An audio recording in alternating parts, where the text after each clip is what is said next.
Hello, हाय, नमस्कार मित्रांनो. मी RJ. Rucha आणि तुम्ही ऐकताय रेडिओ देवगिरी FM 91.2 वारसा लोकसंस्कृतीचा. मित्रांनो, आपल्याला अनेकदा जखम होते तेव्हा आपण खूप सहजपणे म्हणतो की थोड्या वेळात रक्त थांबेल, कारण आपल्या शरीरात अशी एक नैसर्गिक प्रक्रिया असते जी रक्त गोठवते. पण तुम्ही कधी कल्पना केली आहे का, ही प्रक्रिया जर नीट काम करत नसेल तर? आणि हाच गंभीर पण अनेकांना कमी माहिती असलेला आजार म्हणजे हिमोफिलिया. हिमोफिलिया म्हणजे जास्त रक्तस्राव नाही, तर तो एक असा आजार आहे ज्यामध्ये छोट्या छोट्या जखमेतूनही रक्त थांबायला वेळ लागतो आणि योग्य वेळी निदान आणि उपचार झाले नाही तर आयुष्यभरासाठी तो एक मोठा परिणाम सुद्धा ठरू शकतो. आणि म्हणूनच जागरूकता, वेळेवर डायग्नोसिस आणि योग्य ती काळजी घेणं या आजारात महत्त्वाचं ठरतं.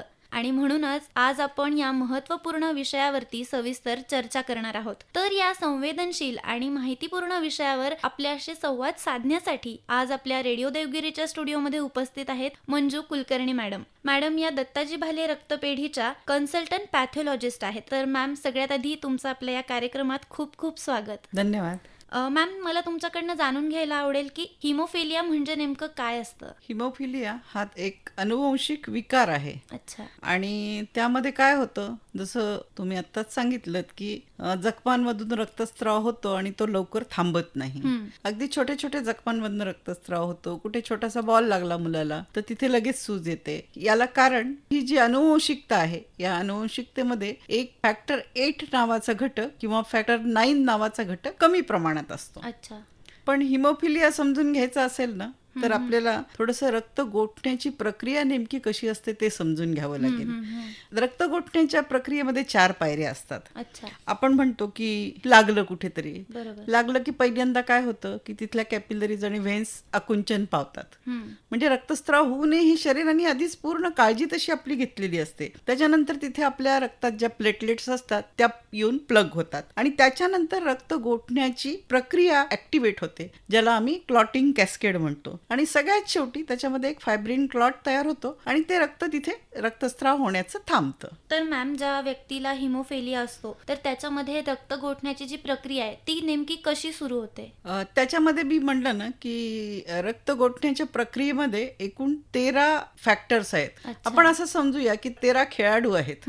रक्तस्राव सुरू झाला की तो थांबेपर्यंतची जी प्रक्रिया आहे त्याच्यामध्ये 13 खेळाडू आहेत. अच्छा. त्यातला एक खेळाडू अनुपस्थित आहे, तर खेळ पूर्ण होत नाही ना. बरोबर. आपल्याला दुसरा कोणीतरी त्याच्या बदली द्यावा लागतो. बरोबर. तसं त्यातला एक फॅक्टर 8 किंवा फॅक्टर 9 या 13 मधले हे 2 जण मिसिंग असतात. म्हणजे आपण ज्याला हिमोफिलिया ए म्हणतो त्याच्यामध्ये हा फॅक्टर 8 मिसिंग असतो आणि हिमोफिलिया बी मध्ये फॅक्टर 9 मिसिंग असतो. त्यामुळे स्वाभाविकपणे तिथे ती प्रक्रिया थांबते. अच्छा. त्या जिथे ह्या फॅक्टर्सचं काम असतं तिथे ती गोठण्याची प्रक्रिया थांबते आणि मग स्वाभाविकपणे रक्त गोठत नाही. अच्छा. आणि मॅम, मग हिमोफिलियाचे असे कोणते कोणते प्रकार आहेत आणि त्यात नेमका काय फरक असतो? हिमोफिलियाचे मूळ हे प्रकार 2च आहेत, हिमोफिलिया ए आणि हिमोफिलिया बी. ओके. हिमोफिलिया ए म्हणजे फॅक्टर 8 ची कमतरता असणं आणि हिमोफिलिया बी म्हणजे फॅक्टर 9 ची कमतरता असणं. अच्छा. आणि मग हा आजार कसा असतो? म्हणजे हा जेनेटिक असतो की हा आजार मग आपण पिढ्यानं पिढ्या पण पुढे कंटिन्यू होत जातो? हो,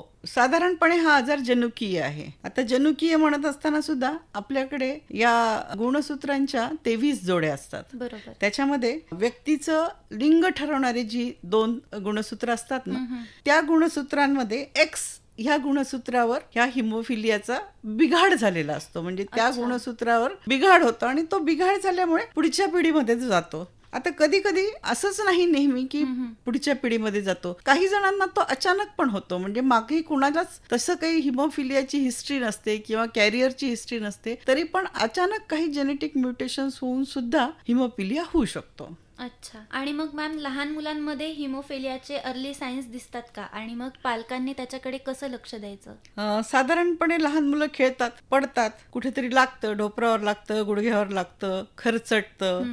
आपण जेव्हा असं होतं ना तेव्हा साधारणपणे आपण असं म्हणतो थोडंसं खरचटलंय, थोडंसं काळनिळं पडलंय, पण ते लगेच रिकव्हर पण होतं. बरोबर. पण याच्यामध्ये काय होतं, थोडा जरी मार लागला तरी रक्तस्राव खूप जास्त होतो. त्यामुळे तिथे मोठी गाठ आल्यासारखी होते, लगेच सुजतं त्याच्यानंतर खरचटलं तर सतत बारीक बारीक बारीक रक्ताचे थेंब त्याच्यामध्ये येत राहतात की जे आपल्या नॉर्मल मुलांमध्ये तसे येत नाहीत. सांध्यांमध्ये किंवा म्हणजे गुडघा आहे, घोटा आहे, कोपर आहे, याच्यात रक्तस्राव होतो आतल्या आत आणि ते सुजतात सुद्धा. अच्छा. त्याच्यामुळे या गोष्टींकडे पालकांनी थोडंसं लक्ष दिलं पाहिजे. असं सारखं सारखं होत असेल तर त्याच्याकडे पालकांनी लक्ष दिलं पाहिजे. अगदी बरोबर आहे मॅम. आणि जसं दरवर्षी एका दिवसाची थीम असते, तर आता आज वर्ल्ड हिमोफिलिया डे आहे, तर याही दिवसाची थीम आहे ती म्हणजे diagnosis first step to care. तर नेमकं या थीम बद्दल तुम्ही काय सांगाल आणि या ज्या आजारावर डायग्नोसिस किती महत्वाचं आहे? असं खरं तर कुठल्याही आजारामध्ये डायग्नोसिस हे महत्वाचंच असतं, बरोबर. कारण डायग्नोसिस झाल्यानंतरच आपण पुढची उपाययोजना करू शकतो. त्यामुळे निदान हे महत्वाचंच. हिमोफिलियाच्या बाबतीतही असंच आहे की जर निदान जर झालं ना तर पुढची उपाययोजना तशी उपलब्ध आहे. त्याच्यामुळे असं नाही की आता काहीच करता येणार नाहीये. बरोबर. आपल्याकडे आहे ना, फॅक्टर 8 कमी आहे तर आपण फॅक्टर 8 बाहेरून त्यांना देऊ शकतो. अच्छा. त्यामुळे स्वाभाविकपणे उपाययोजना आहे. त्यामुळे लवकर जर निदान झालं तर आपण त्याच्यावर उपचार चांगल्या पद्धतीने करू शकतो. बरोबर आहे. आणि हिमोफिलिया ओळखण्यासाठी कोणत्या कोणत्या टेस्ट केल्या जातात आणि भारतात त्या कितपत असेसेबल आहेत आता? हिमोफिलियासाठी जी काही टेस्ट केली जाते ती साधारणपणे आम्ही त्याला म्हणतो की ऍक्टिव्हेटेड पार्शियल थ्रोम्बोप्लास्टिन टाइम. याच्यामध्ये मी म्हटलं ना हा अँटी हिमोफिलिक फॅक्टर म्हणजे फॅक्टर 8 जिथे काम करतो तिथली स्टेप ही तपासणी करते. आता ही तपासणी तसं साधारणपणे सगळ्या बऱ्याच मोठ्या लॅबमध्ये उपलब्ध असते आणि त्यामुळे ती करता येते. त्याच्यानंतरची तपासणी म्हणजे प्रत्यक्ष फॅक्टर 8 किती आहे ते पाहणं. ही तपासणी जर प्रोलॉंग्ड असेल म्हणजे ही नॉर्मल असते बरोबर. किंवा प्रोलॉंग्ड असते, तर ती जर प्रोलॉंग्ड असेल तर आपण फॅक्टर 8 किंवा फॅक्टर 9 ची पण तपासणी करू शकतो. म्हणजे मग आपल्याला पुढे नेमकं काय उपाय करायचा आहे ते लक्षात येऊ शकतं. अगदी बरोबर मॅम. आणि मग हेमोफिलियामध्ये लेवल्स असतात, जसं माइल्ड आहे, मॉडरेट आहे, तर मग त्या लेवल्स कशाच्या आधारावर ठरतात आणि मग त्यांना आपण ट्रीट कसं करतो? या फॅक्टर्सची कमतरता किती आहे त्याच्यावर याची सिव्हिअरिटी ठरते. म्हणजे माइल्ड आहे का, मॉडरेट आहे का, सिव्हिअर आहे. बरोबर. आता याच्या आपण असं म्हणू की नॉर्मल माणसाची समजा आपण हा एपीटीटी केला तर ते नॉर्मल माणसाचं साधारणपणे 25 ते 35 सेकंद असतं असं गृहीत धरू आपण. पण आपण त्याच्याबरोबर हिमोफिलियाच्या म्हणजे कुठल्याही रुग्णाचं केलं तर ते समजा 25 ते 30च आलं तर ते नॉर्मल आहे. बरोबर. पण ते त्याच्यापेक्षा कमी आलं तर मग स्वाभाविकपणे त्याला फॅक्टरची कमतरता आहे असं लक्षात येतं. मग याला माइल्ड, मॉडरेट आणि सिव्हिअर मध्ये कसं समजायचं, तर माइल्ड मध्ये साधारणपणे ते 5% to 40% असतं अच्छा. नॉर्मलच्या. मॉडरेट मध्ये 1 to 5% असतं आणि जेव्हा सिव्हिअर असतं तेव्हा लेस देन 1% असतं. अच्छा. आता फॅक्टर 8 ची लेवल जी आहे ना ती आपण असं म्हणतो की 1 international unit per ml is equal to 100%. अच्छा. मग आता ते किती आलं आहे त्याच्यावर त्याचं पर्सेंटेज ठरतं. अच्छा. आणि मग आपण याला ट्रीट कसं करतो? मग त्याला आपण फॅक्टर 8 देतो. हिमोफिलिया ए असेल तर फॅक्टर 8, हिमोफिलिया बी असेल तर फॅक्टर 9 देतो. अच्छा. आणि आजच्या काळामध्ये हिमोफिलियासाठी कोणत्या कोणत्या ट्रीटमेंटचे ऑप्शन उपलब्ध आहेत? पहिला ट्रीटमेंटचा ऑप्शन हाच आहे की जी कमतरता आहे ती भरून काढणं. म्हणजे फॅक्टर 8 कमी आहे तर तो भरून काढणं किंवा फॅक्टर 9 कमी असेल तर तो भरून काढणं.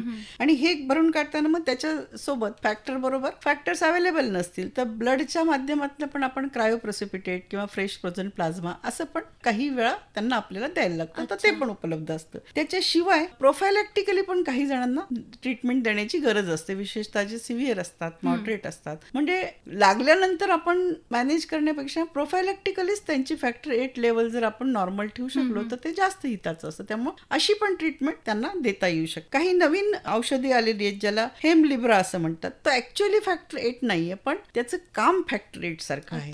पण मग त्या प्रकारची पण औषधं यांना देता येतात. जीन थेरपी हा एक ऑप्शन आहे पण अजून आपल्या देशामध्ये तो तसा उपलब्ध नाही आहे. सगळ्याच विषयांमध्ये जेनेटिक आजारावर आता जीन थेरपीवर बऱ्यापैकी संशोधन चालू आहे. आणि मग मॅम, ज्यांना हा हिमोफिलिया आजार झालेला आहे त्या व्यक्तींचा जो दिनक्रम आहे किंवा ज्याला लाईफस्टाईल म्हणतो तर ती कशी असायला पाहिजे, कारण त्यांच्यासमोर सुद्धा चॅलेंजेस येतच असतील. खरं तर ना हाच प्रश्न थोडासा अवघड आहे. जेव्हा लहानपणी एखादा असा काही आजार होतो तेव्हा या मुलांना आपण धडपडू नकोस, खेळू नकोस, एका जागी बसून राहा असं तर नाही म्हणू शकत. बरोबर. पण तरी पण जपावंच लागणार आहे. त्यामुळे तशी थोडीशी पालकांची ती तारेवरची कसरत आहे की मुलांना लागलं नाही पाहिजे याची काळजी घ्यायची आहे, पण त्यांना थोडंसं नॉर्मल लाईफ पण जगता आलं पाहिजे हे पण पाहायचं आहे. मग काही बैठ्या खेळांच्या माध्यमातून आपण हा विषय हँडल करू शकतो. अच्छा.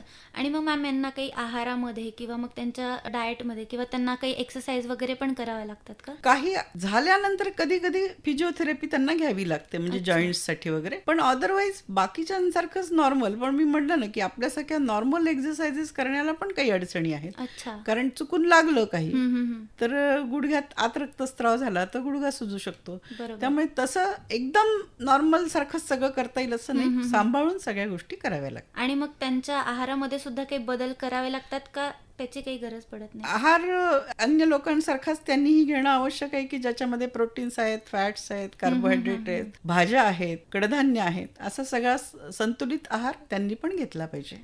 बरोबर आहे मॅम. आणि जर एखाद्या व्यक्तीला हिमोफिलिया झालं असेल किंवा दुखापत झाली असेल तर ताबडतोब त्यांनी पहिले कोणती काळजी घ्यायला पाहिजे? कारण लहान मुलं बऱ्याचदा खेळताना पडतात आणि मग त्यांच्या जीवाला जास्त धोका असतो. तर अशा वेळी त्यांनी पहिली काळजी कोणती घेतली पाहिजे? पहिली काळजी तर त्यांनी लवकरात लवकर त्यांना हॉस्पिटलमध्ये नेलं पाहिजे. तो रक्तस्राव थांबवण्यासाठी बाकीचे जसे प्रयत्न असतात, पण आपण खूप जोरात दाबू पण शकत नाही त्याला. बरोबर. त्यामुळं फॅक्टर 8 देणं ही त्याच्यातली मुख्य उपाययोजना आहे. त्यामुळे लवकरात लवकर त्यांना हॉस्पिटलमध्ये नेणं, रुग्णालयात नेणं हेच आवश्यक आहे. अच्छा. आणि मॅम साधारणपणे हा आजार पुरुषांमध्ये जास्त बघायला मिळतो, पण महिलांमध्ये यांची भूमिका कशी आहे? हा आजार ना, मगाशी मी आपल्याला म्हणलं की हा ज्या गुणसूत्रांवर असतो, सेक्स लिंक्ड असतो हा. त्यामुळे हा एक्स जो असतो, आपण असं म्हणतो XY हा पुरुषांची गुणसूत्र असतात आणि XX ही महिलांची गुणसूत्र असतात. हा आजार X वर असतो आणि X वर जेनेटिक डिफेक्ट असल्यामुळे काय होतं की महिलांमध्ये 2 X असतात, त्यामुळे 1 X नॉर्मल असतो, त्यामुळे त्या कॅरियर राहतात. पुरुषांमध्ये 1 X आणि 1 Y, त्यामुळे त्या X मध्ये बिघाड झालेला असल्यामुळे त्यांना आजार होतो. अच्छा. आणि मॅम एक समाज म्हणून आपण हिमोफिलिया असलेल्या व्यक्तीला कसा सपोर्ट करू शकतो? आणि हा आजार खूप कमी लोकांना माहिती आहे किंवा मग हा खूप आपण असं म्हणूया की अंडररेटेड आहे, त्याबद्दल अवेअरनेस पसरवण्यासाठी आपण असे काय पावलं उचलू शकतो? खरं म्हणजे अगदीच खूपच माहिती नसलेला आजार आहे असं नाही म्हणता येणार. बऱ्याच शहरांमध्ये हिमोफिलियासाठी काम करणाऱ्या हिमोफिलिया सोसायटीज आहेत. अच्छा. आणि कुठल्या तरी हॉस्पिटल्सवर त्या काम करत असतात. जसं आपल्या शहरात पण हिमोफिलिया सोसायटी आहे, त्यांचं ऑफिस वानखेडे नगर येथे आहे. आणि आपलं जे गव्हर्नमेंट मेडिकल कॉलेज आहे, ज्याला आपण घाटी हॉस्पिटल म्हणून ओळखतो, त्यांच्याबरोबर ह्या हिमोफिलिया सोसायटीचं काम अतिशय चांगल्या पद्धतीने चालतं. आणि मेडिकल कॉलेजमध्ये पण आणि आपलं जे सिव्हिल हॉस्पिटल आहे चिखलठाण्याचं, तिथे पण हे फॅक्टर्स पण उपलब्ध असतात रुग्णांना देण्यासाठी. त्यामुळे अगदीच काम चालत नाही असं नाही, पण लोकांमध्ये त्याचा अवेअरनेस नाही, तो करण्याची गरज आहे. अगदी बरोबर आहे मॅम. आणि आजच्या या वर्ल्ड हिमोफिलिया डे निमित्त तुम्ही आपल्या श्रोत्यांना काय सांगाल? आम्ही रक्तदान या विषयात काम करत असल्यामुळे आणि फॅक्टर 8 हा तसा आपण रक्तातनं पण क्रायोप्रेसिपिटेटच्या माध्यमातून वेगळा करू शकतो. त्यामुळे माझं पहिलं लोकांना आवाहन तर हेच राहील की त्यांनी नियमितपणे रक्तदान करावं, त्याच्यासाठी स्वतःची पण प्रकृतीची नीट काळजी घ्यावी आणि रक्तदानास पात्र राहावं. दुसरं, आपल्यातली सहसंवेदना नेहमीच जागृत ठेवावी. म्हणजे अशा प्रकारचे काही आजार समाजामध्ये आहेत, तर त्याच्यासाठी आपण काय करू शकतो? म्हणजे हिमोफिलिया हा एक आजार आहे, असे अजून 2 आजार ज्याला आम्ही थॅलेसेमिया किंवा सिकल सेल ॲनिमिया असं म्हणतो, की जेही साधारणपणे असे जनुकीय आजार आहेत आणि अशाच प्रकारचं काही ना काही बाहेरून ब्लड देण्याची प्रक्रिया त्याही आजारांमध्ये सतत करावी लागते. त्याच्यासाठी रक्तदान करणं हा खूप आवश्यक गोष्ट आहे. काही याच्यातले घटक तर रक्तदान जे आपण करतो त्याच्या प्लाझ्मातनं वेगळे काढूनच तयार केले जातात. त्यामुळे अशा रुग्णांना आपण थोडीशी अप्रत्यक्षपणे मदत पण करू शकतो. अगदी बरोबर आहे. आणि आजच्या या संवादातून हिमोफिलिया सारख्या गंभीर पण चर्चेला जाणाऱ्या आजाराबद्दल खरंच खूप महत्त्वपूर्ण माहिती मॅम तुम्ही दिली. यामुळे नक्कीच समाजामध्ये आपल्या श्रोत्यांमध्ये जागरूकता निर्माण झाली असेल आणि त्यांनाही वेळेवर निदानाचं महत्त्व पटलं असेल. आज इथे आपण आलात आणि आमच्याशी एवढ्या छान गप्पा मारल्यात, एवढं छान आम्हाला मार्गदर्शन केलं, त्याबद्दल खूप खूप धन्यवाद. धन्यवाद तुम्हाला पण. खूप छान वाटलं मला पण इथे येऊन.